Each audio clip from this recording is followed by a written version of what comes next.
Senators, we have witnessed a remarkable reign, historic in its length, notable for its grace and nobility. 15 days ago, we were met with the saddest of news, the passing of our late monarch, Her Majesty Queen Elizabeth II.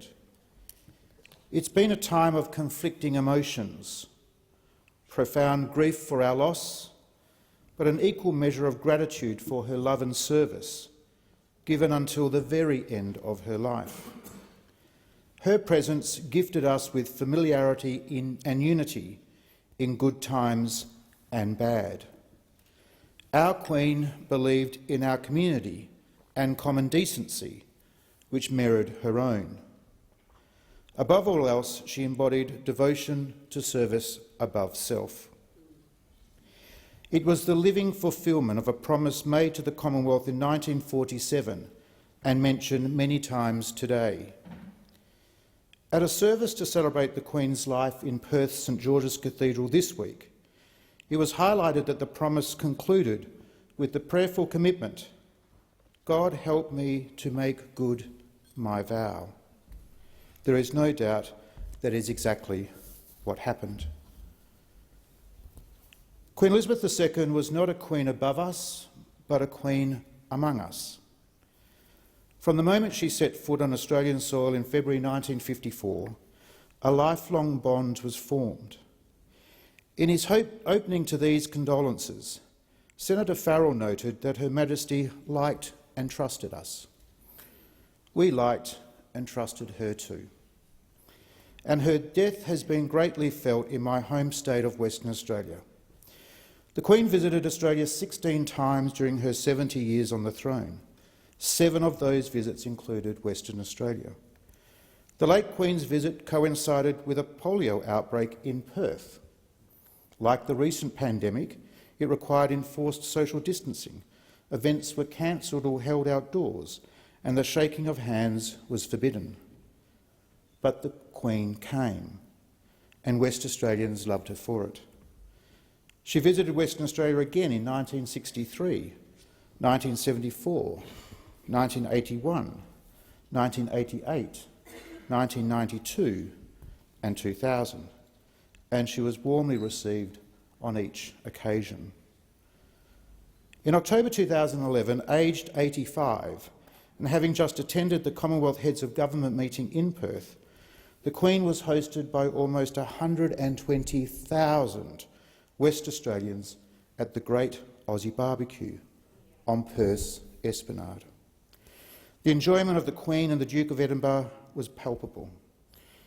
It was that occasion in Perth, a grand and warm farewell, that marked her last day in Western Australia and Australia.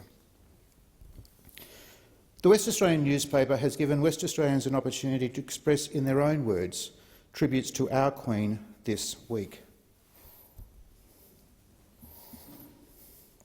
Anne Jones wrote, "A very special lady who did her duty right to the end, as she always said she would. Rest in peace with your Prince." And Margaret Forbes shared, "Remembering an amazing human being who, throughout her long life, was true to the promise she made as a young woman. She served with grace and dignity." They are emblematic of the affections held by many, many West Australians. As the good book tells us, there is a time to mourn and a time to dance. Our sorrow now gives way to optimism and eventually celebration. In London and then here in Canberra, we witnessed the proclamation of a new sovereign, His Majesty King Charles III. We look forward to the coronation of he and the Queen Consort. The new King's great strength, in addition to his personal qualities, is his unmatched apprenticeship for this role. We have seen and respected the way he and his wife took on many of Queen Elizabeth's duties in recent months, and the support they gave her following the death of the Duke of Edinburgh. Over time, he will no doubt successfully marry the well-established traditions of his mother with his own style. The new king will be a king for our times in the same way the Queen was for hers. To borrow some lines from a famous anthem, thy choicest gifts in store, on him be pleased pour. The long reign, even the passing of our late Queen, has showcased the virtues of constitutional monarchy. It is marked here by a distinctly Australian character, and it will be its Australian characteristics that will stain it for many years to come. The Crown continues to evolve in a way that keeps it central to our lives. I believe, for example, that it can be a conduit through which greater reconciliation can be achieved, rather than a barrier to it. Above all, constitutional monarchy matters not because of the power it wields, but the power that it denies. As she sailed away from Fremantle in the Royal Yacht Gothic at the end of her 1954 tour, the Queen broadcast a message to Australians in which she said, "It is demonstrated that the Crown is a human link between all the people who owe allegiance to me, an allegiance of mutual love and respect, and never of compulsion." This is what it was, this is what it remained for 7 decades. Our late Queen would be humbled and deeply appreciative of our mourning for the end of her reign, but she put enormous value on the power and stability of continuity.